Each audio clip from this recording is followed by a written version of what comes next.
Hey everyone, today we're excited to show you the Inspire 1 Pro with the new Zenmuse X5 Micro Four Thirds camera. Now the goal of this video is to walk you through any of the changes that have been made to the original Inspire in the development of the Inspire 1 Pro in terms of the aircraft itself.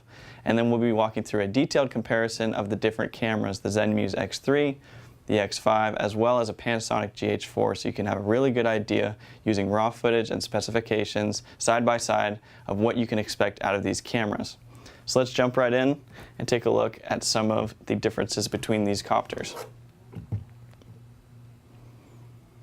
One of the initial things you'll notice is a larger vibration absorbing mount here, which connects the camera and the gimbal to the craft. This is much larger to make up for the heavier and longer gimbal system and extends about mid-length down the craft here compared to a much smaller system over here. And you can see the rubber dampeners on the new mount are a little bit stiffer compared to the original on the X3 here. There's a little bit more play with the X3. And you can actually upgrade your Inspire 1 to hold the X5 using that new mounting system and use either camera. The X3 will fit on that new mount system as well. So next thing we'll move into the camera actually sits a little bit lower to the ground, and so they've added these about 1/2 inch boots on the bottom here to raise the copter and ensure the safety of your gimbal. Let's take a look at the motors here. You'll definitely notice there is a difference in what's on top. The Inspire 1 Pro has a new propeller mounting system, and this will be the third version for the Inspire 1 series.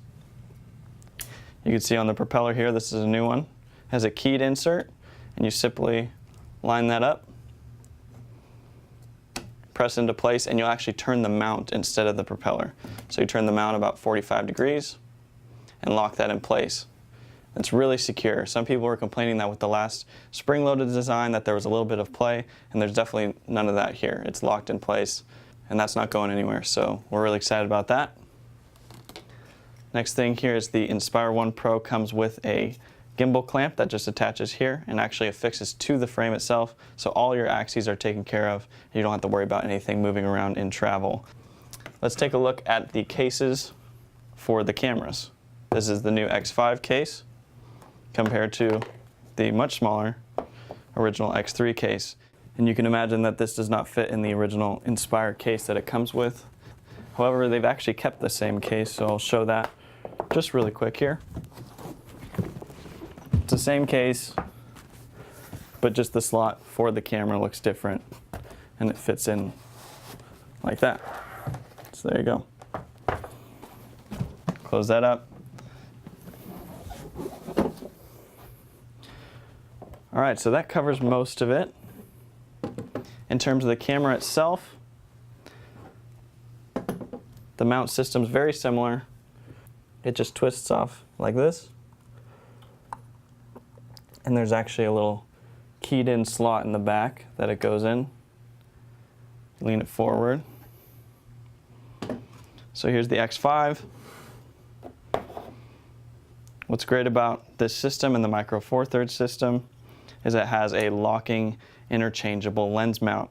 So you just unlock it on top here, press this button on the bottom and turn counterclockwise, and this will be compatible with a number of Olympus lenses, as well as this is the original 15mm DJI stock lens that the X5 comes with. We'll put that back on here. On top you'll have your micro USB port as well as the SD card slot. So that's that. We'll go ahead and put it right back in here into the keyed in slot, push it upwards, and go ahead and slide to close. All right, so let's talk about some of the spec differences between the X3 and the X5. In terms of sensor size, the X5 is larger than the sensor in the X3, which people are really excited about for this camera and allows it to have that Micro Four Thirds lens.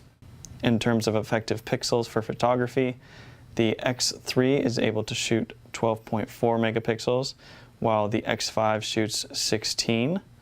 Now in terms of ISO, the X3 is able to shoot up to 3200, while the X5 is upgraded to 25600. Now if we're talking about lens optics and aperture settings, the X3 will always be at f2.8, while the X5, it will depend on the lens that you have on board. With the stock lens, you're looking at a range of f1.7 to f16. The X5 also gives you the ability to do a manual follow focus as well as an auto touch point focus using your screen, for those of you who don't want to have an infinite depth of field for all of your shots. So those are the different specifications that will really matter for these two cameras. Now we're going to jump into a side-by-side comparison of footage so you have a really good idea of what to expect out of these cameras. First shot here, we have the Zenmuse X3 on top and X5 on bottom. Any of the footage that you're going to see in these clips are going to be raw and straight from the camera, 4K resolution at 30 frames a second. So we'll just keep the footage playing. As you can see, it looks like the X3 field of view is a little bit wider. That's because, as we said earlier, it's the equivalent of a 20mm lens on a full frame camera, and the X5 is the equivalent of a 30mm lens on a full frame camera. It does seem like the X3 is a little bit sharper actually just on initial view here. However, it's very possible that it goes through a sharpening processor before coming out of the camera. Let's go ahead and pause here, and then we'll actually do some zooms in so you can have a good idea of what it looks like.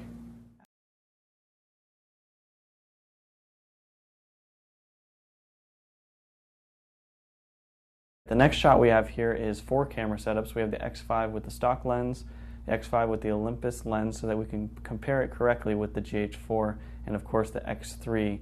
These are cropped in a little bit, so we are losing out on resolution. But you can get a good idea of the coloration of these sensors and how they process the images. So this will be full 4K resolution. We just crop the top and the bottom on all of these so that you can get a full sense of what these cameras are capable of and what they look like. So we're just going to let the footage run here so you can take a look at it and make your own conclusions about the quality of the X5 versus these other camera setups.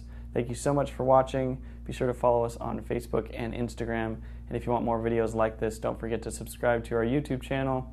Until then, we'll see you next time.